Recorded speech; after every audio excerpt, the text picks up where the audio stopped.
Ён ужо пераадолеў палову шляху і дасягнуў яго экватару. Пасля Віцебска, Шклова, Магілёва і Гомеля незвычайны маладзёжны цягнік прыбыў у Пінск. Асабліва сімвалічна, што сёлета горад абвешчаны маладзёжнай сталіцай Беларусі. Арганізатарамі буйной рэспубліканскай акцыі з'яўляецца Міністэрства адукацыі пры падтрымцы беларускай чыгункі і ўдзелу БРСМ. Самое главное, чтобы ребята, участники данного поезда, безусловно, увезли с собой не только позитив, энергию всех регионов Беларуси, но и также ознакомились с теми проектами, идеями и в дальнейшем понесли их молодежные массы в целях дальнейшей консолидации молодежной среды. У склад рэспубліканскай маладзёжнай дэлегацыі ўвайшло 90 юнакоў і дзяўчат. Сярод іх будучыя сённяшнія маладыя спецыялісты, навукоўцы, спартсмены, валанцёры, блогеры.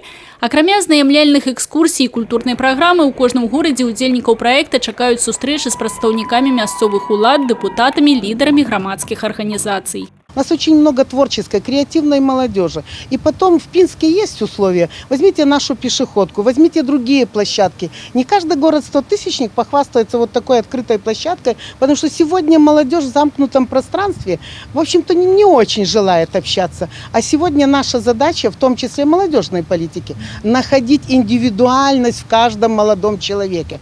У межах святкавання 75-годдзя вялікай перамогі удзельнікі праекта наведалі мемарыяльны комплекс вызваліцелям Пінска, дзе разгарнулі палатно «Беларусь памятае» з імёнамі 482 ураджэнцаў Беларусі, герояў Савецкага Саюза і поўных кавалераў ордэна славы.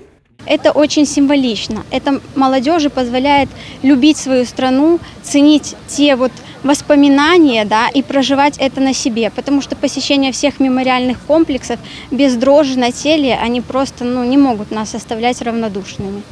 У Пінску, акрамя традыцыйных мерапрыемстваў, гасцей чакалі сустрэчы з кіраўніцтвам Полесскага універсітэта і тэхнапарка Полесье. Наши студенты очень активно участвуют в самоуправлении.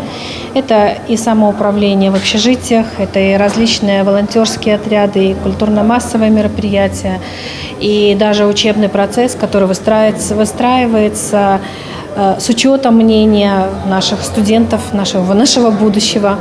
На базе Полесскага университета отбылся круглый стол с уделом молодых парламентариев Беларуси.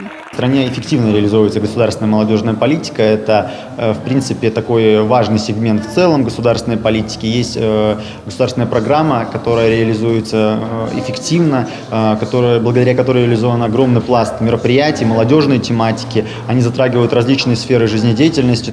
У межах праграмы знаходжання ў Пінску таксама наведванне абласнога цэнтра інавацыйнай і тэхнічнай творчасці і мясцовага аб'яднання па спартыўным скалалазанні. У завяршэнні экскурсія па старым горадзе і падвядзенне вынікаў у гарадской канцэртнай зале. Тацяна Будгусаім, Людмила Салзан, Александр Дьяченко, телерадиокомпания «Брест».